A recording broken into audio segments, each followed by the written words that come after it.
اور میں سمجھتا ہوں کہ فرقواریت مسالک کے نام کا نام نہیں ہے، یہ ایک طرز فکر ہے، ایک سوچ کا انداز ہے، اور وہ صرف یہ کہ دوسرے کو کافر و مشرک بنانا، دیٹس آل۔ محض خود کو مسلمان سمجھنا، محض خود کو موحد سمجھنا، اور محض خود کو عاشق رسول سمجھنا، اور باقی سب کو یا مشرک کہنا یا گستاخ اور کافر کہنا۔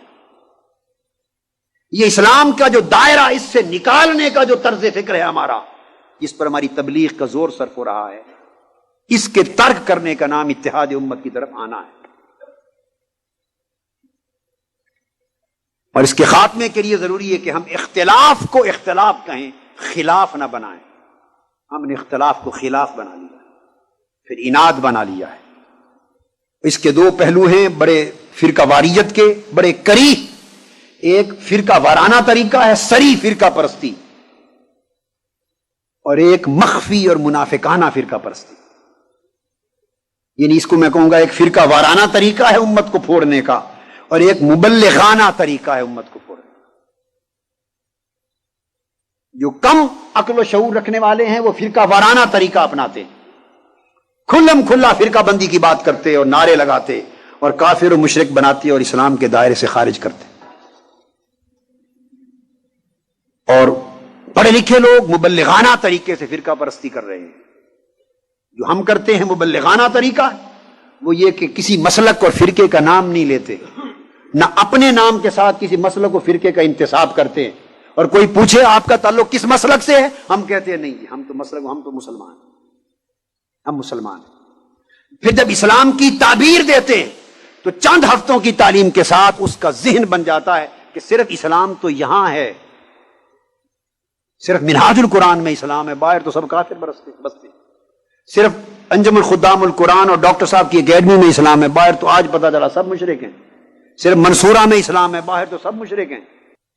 ہمیں اس بات کا اندازہ لگانا چاہیے کہ اگر ہماری دعوت اور تبلیغ سے یہ سوچ پیدا ہو رہی ہے کہ دوسروں کے خلاف نفرت، ان ایکسیپٹیبلٹی، دوسروں کے لیے عدم تحمل، عدم برداشت، یا یہ ایکسٹریمزم کہ صرف ہم مسلمان ہیں، ہم عاشقان رسول ہیں، ہم موحدین ہیں اور باقی سب گستاخان رسول اور کافر و مشرک، اگر یہ سوچ ڈیویلپ ہو رہی ہو تو سمجھ لیں کہ ہمارے طرز عمل اور طرز دعوت میں فرقہ واریت ہے۔ میں سمجھتا ہوں کہ ان دو چیزوں پر نمایاں توجہ دینی چاہیے۔ اگر ہم ان دو چیزوں کو ترک کر دیں، اور ترک کرنا مشکل نہیں، ہم سمجھتے ہیں کہ کس چیز کو کس طرح ترک کرنا ہے، کیسے رکھنا ہے، تو ایک امت مسلمہ میں ایک ہم آہنگی کا ماحول پیدا ہو جائے۔ وہ ہم اس طرح بھی بات کر سکتے ہیں کہ یہ بات اہل علم کے ہاں اس کی تعبیر یوں بھی ہے، اور بعض اہل علم کے ہاں اس کی تعبیر یوں بھی ہے، ہمارا طریقہ یہ ہے، بعض علماء کا طریقہ یہ ہے، اس کے بعد آگے چھوڑ دیں اس کو اپنانے دیں۔ ان کے درمیان اتنی نفرتوں اور قدورتوں کی دیواریں حائل ہیں، اور حسد اور انانیت کے اتنی دیواریں حائل ہیں کہ ایک دوسرے کے ساتھ جب یہ مسکرا کے بھی بات کر رہے ہوتے ہیں، اندر منافقت ان کی مسکراہٹ پہ مسکرا رہی ہوتی ہے۔